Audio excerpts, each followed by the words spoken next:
Before we get to the story, I'd like to say thanks so much for visiting my new channel. I'm going to be uploading cosmic horror related stories every single day. So if that sounds good, please drop a like and don't forget to subscribe.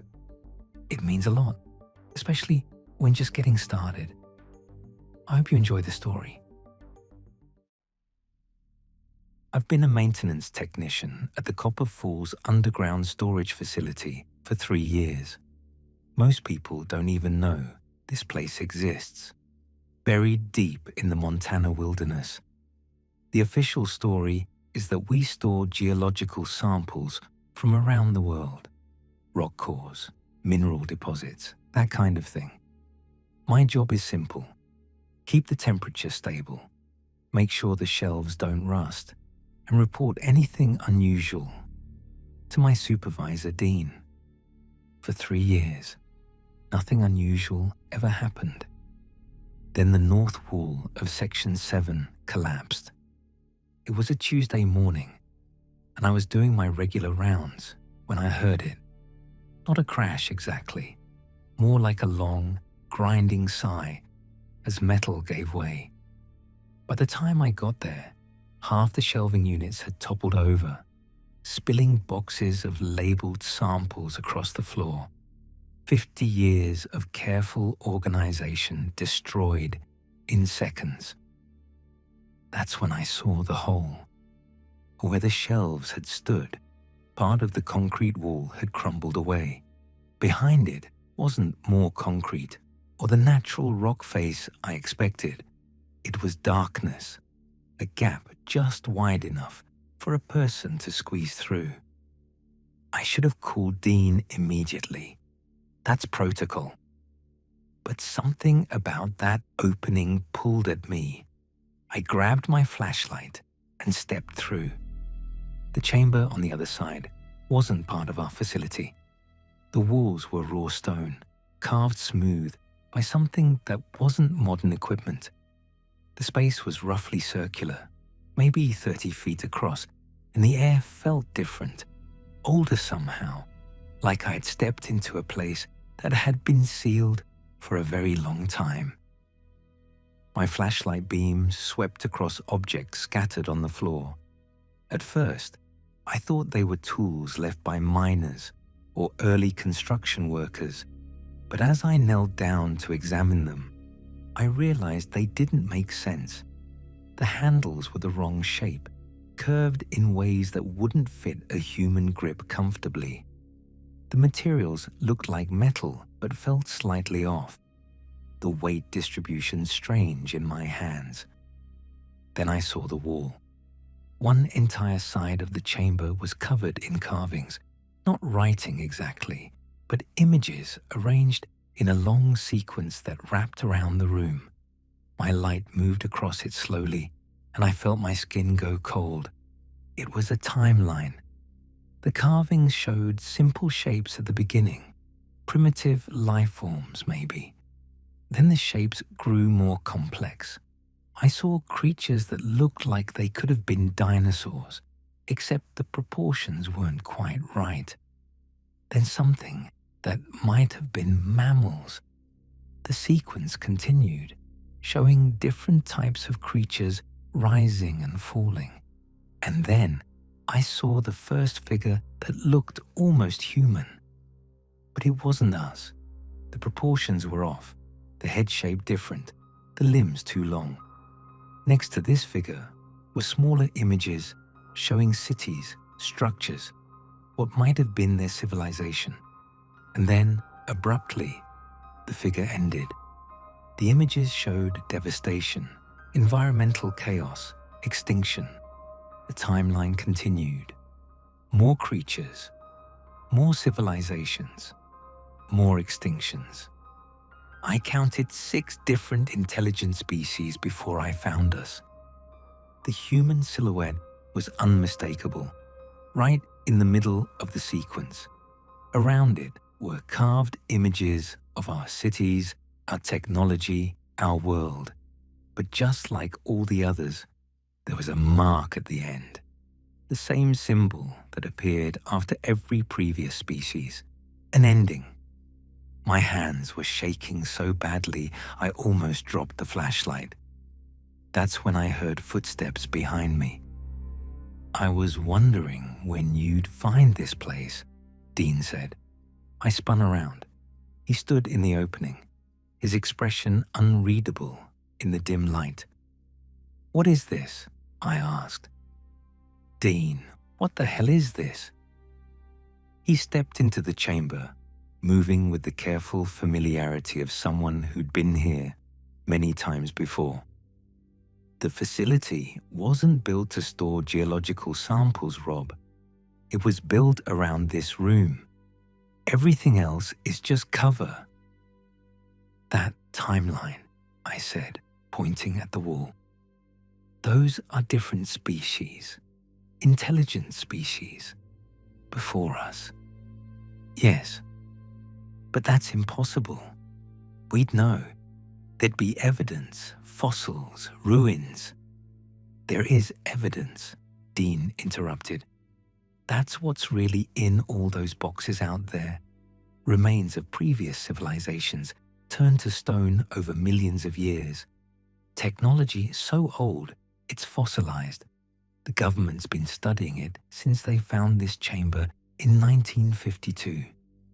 I leaned against the wall, trying to process what he was saying. How many people know? Not many.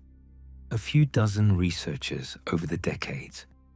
Most of the samples get sent to other facilities where people analyze them without knowing what they really are.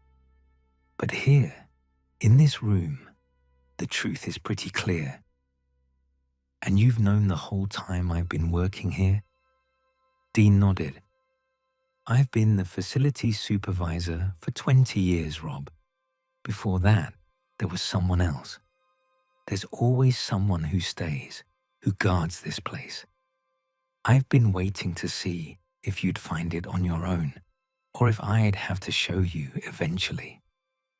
"Why?" I asked. "Why show anyone?" "Because someone needs to know. Someone needs to understand." He moved closer to the timeline, running his hand along the carvings. "And because eventually, everyone who works here long enough starts to notice things. Samples that don't fit the official timeline, artifacts that shouldn't exist. Better to learn the truth here than to stumble onto it alone and go crazy trying to make sense of it." I looked back at the wall, at the parade of extinct civilizations. "What does it mean? Why does this keep happening?" "We don't know for sure," Dean said quietly. "Best theory is that Earth itself has a cycle. Environmental conditions shift. Ice ages come and go. Volcanic activity rises and falls. Each time, it creates opportunities for intelligent life to develop. But those same cycles eventually destroy what they created.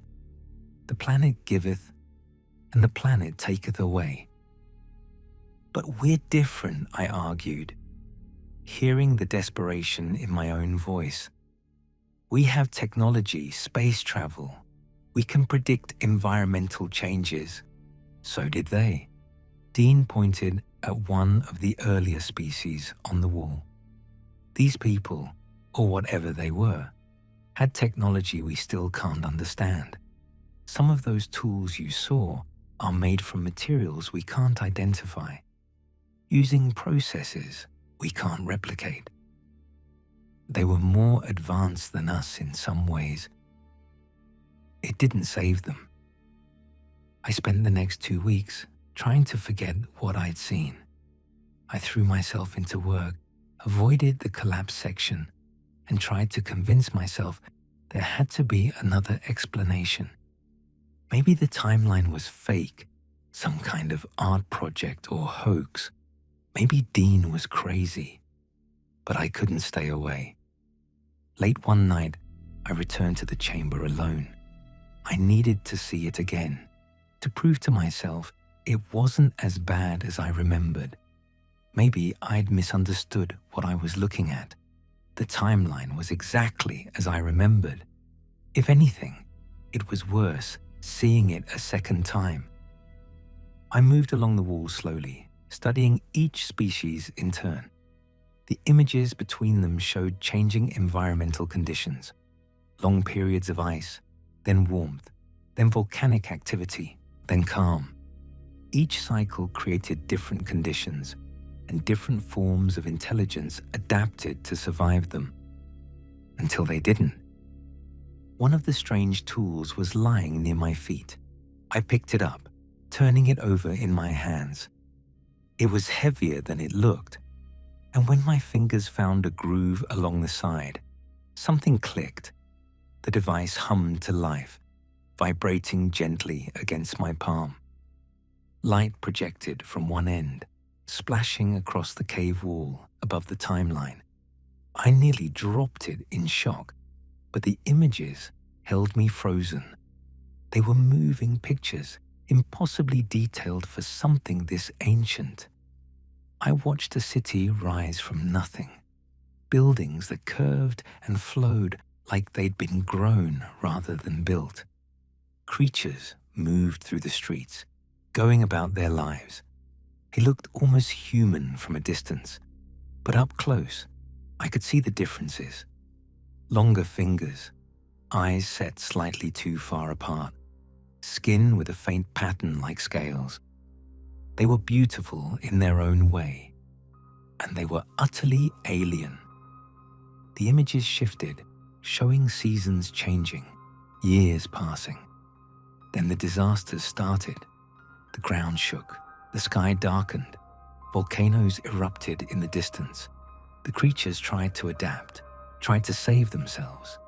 I saw them building shelters, developing new technologies, fighting to survive. It didn't matter. The images showed their cities falling, their population dwindling, their civilization collapsing back into barbarism, and then nothing. The final image was a wasteland, empty and silent. Then the projection stopped. They all left recordings, Dean's voice said from behind me. I hadn't heard him enter. Every species that got smart enough. They wanted someone to know they'd existed, that they'd mattered, that they'd built something beautiful before the end. I set the device down carefully. How long do we have? Dean shrugged. Could be centuries, could be less. The environmental signs aren't exact, but it's already starting. The climate's shifting faster than our models predicted. Ocean currents are changing. Volcanic activity is increasing in regions that have been dormant for thousands of years. We tell ourselves it's just us, that we caused it and we can fix it. But the truth is, the planet's done with us. It's time for the next cycle. The next species, I said, remembering the end of the timeline. After the human silhouette, there was the beginning of something else. It's already started, hasn't it? Someone's been adding to the timeline. Dean's face went pale. That's the part I haven't told you yet. The part that keeps me up at night. He led me to the far end of the chamber, where the timeline continued past humanity. In the dim light, I could see fresh carvings, their edges still sharp and new compared to the ancient work surrounding them. These marks weren't here when the chamber was first discovered, Dean explained. They appear gradually, added over time. We've set up cameras, monitoring equipment, everything we could think of. But we never catch anyone doing it. The carvings just appear, like the room itself is updating the timeline. The new figure was more detailed than I'd realized. It showed a creature that looked nothing like us, but the images around it suggested intelligence, tool use, communication, society. What is it? I whispered. We don't know for certain, Dean said, but we have theories. Look at the details. I studied the carving more closely. The creature was quadrupedal, but had appendages that could clearly manipulate objects. The head was large, suggesting significant brain capacity. Something about the proportions seemed familiar. Some of our researchers think it's already here, Dean continued. Not dominant yet, not civilization building, but present, evolving, waiting for us to get out of the way so it can have its turn. A chill ran down my spine. You're saying something alive right now is going to replace us? The timeline suggests it. Every species overlaps slightly with the next. We probably coexisted with whoever came before us for a brief period, though they would have been reduced to primitive survivors by then. And something alive now will outlast us, will thrive when we're gone, will build their own civilizations on the ruins of ours. I couldn't sleep that night. Every time I closed my eyes, I saw that timeline stretching backward and forward through time. Humanity wasn't special. We weren't the pinnacle of creation or the goal of evolution. We were just another iteration, another temporary experiment in intelligence that would fail like all the others. 3 days later, I made a decision I knew was stupid. I had to see the chamber one more time, alone, late at night when no one else was around. I needed to make sense of this somehow, to find some detail I'd missed that would make it less horrifying. I squeezed through the gap in the wall and swept my flashlight across the familiar space. The timeline glowed in the beam, eternal and damning. I walked its length again, studying each species, trying to understand what they'd done wrong, what mistake they'd made that led to their extinction. But there was no mistake. That was the worst part. They'd simply existed during a phase of Earth's cycle, and when that phase ended, so did they. I was so focused on the wall that I almost missed the sound. Footsteps, but not Dean's familiar gait. These were different, softer, but with an odd rhythm. 4 points of contact instead of 2. I killed my flashlight and pressed myself against the wall, heart hammering. In the absolute darkness of the chamber, I heard movement. Something was in here with me, something that wasn't human. My eyes adjusted slowly.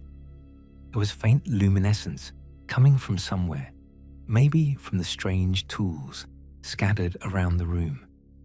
In that dim glow, I saw a shape moving along the opposite wall. It was examining the timeline, just like I had been, just like Dean had, like it was trying to understand the history carved into the stone. The creature was roughly the size of a large dog, but the proportions were all wrong for any animal I knew. It moved with eerie grace, occasionally pausing to tilt its head at certain images. When it reached the human section of the timeline, it stopped for a long time. I held my breath, not daring to move. The creature traced the carving with what might have been a paw or a hand, something with too many digits that moved with disturbing dexterity. It seemed to be studying us, learning about the species that currently ruled the planet, the species that wouldn't rule it much longer. After what felt like hours, but was probably only minutes, the creature moved on. It reached the newest carvings, the ones that showed its own species, and made a sound. Not quite a purr, not quite a hum, but something that suggested recognition, maybe even satisfaction. Then it turned and left the chamber, disappearing into one of the small openings I'd assumed were just cracks in the rock. Openings too small for a human, but perfectly sized for something else. I don't know how long I stood there in the dark, shaking. Eventually, I found the strength to turn my flashlight back on and stumble out of the chamber. Dean was waiting for me in the hallway. One look at my face and he knew. "You saw one," he said. It wasn't a question. I nodded, unable to speak.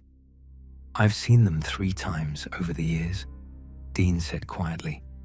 "Always in the chamber, always looking at the timeline. They're curious about us, I think, trying to understand what came before them, just like we tried to understand what came before us." "How long?" I managed to ask. "How long until they take over?" Dean shook his head. "I don't know. Decades, maybe centuries. The timeline isn't exact, but the cycle always completes. It always has." "And there's nothing we can do?" "No," he said simply. "Some of the previous species knew it was coming. That's why they built chambers like this, left recordings, tried to preserve some memory of their existence. It didn't change anything. The cycle continued." I looked back at the gap in the wall, at the darkness beyond. "What happens now?" "Same thing that happened to me when I learned the truth," Dean said. "You decide what you want to do with this knowledge. Some people leave, try to forget, live their lives pretending they never saw what's in that room. Others stay like I did. Not because we can change anything, but because someone should bear witness. Someone should understand. And if I tell people, if I try to warn them..." Dean gave me a sad smile. "You can try. No one will believe you. They'll say you're crazy, that it's a hoax, that there must be some other explanation. Humanity has always been good at ignoring uncomfortable truths. And honestly, what would be the point? Telling people that everything they've built, everything they've achieved, is temporary and meaningless. That millions of years from now will just be a thin layer of fossils for someone else to dig up and wonder about." He was right, and we both knew it. I stayed at the facility. I didn't really make a conscious decision. I just never left. Over the following months, I spent more and more time in the chamber, studying the timeline, examining the artifacts left by the previous species. Dean taught me everything the government had learned over the decades. It wasn't much. For all our technology and scientific advancement, we still couldn't answer the fundamental questions. Why does the cycle exist? Is it natural or designed? Can it be broken? The answers, if they existed, weren't in that chamber. But something else was becoming clear. The newest additions to the timeline were appearing more frequently. Every few weeks, I'd noticed new details on the figure that represented the next species. More sophisticated tools, larger groups, signs of social organization. They were evolving faster than they should be. Or maybe we were declining faster than we expected. It's been 6 months since I found the chamber. Last week, I saw one of the creatures again. This time, it was in the facility itself, not the hidden chamber. Just for a moment, in one of the long corridors, I saw it slip into a ventilation duct. When I checked later, I found signs that something had been living in there. Nesting materials, food scraps, waste. They were adapting to human structures, learning to coexist with us. Or maybe just waiting for us to be gone. Dean and I don't talk about it much anymore. There's not much to say.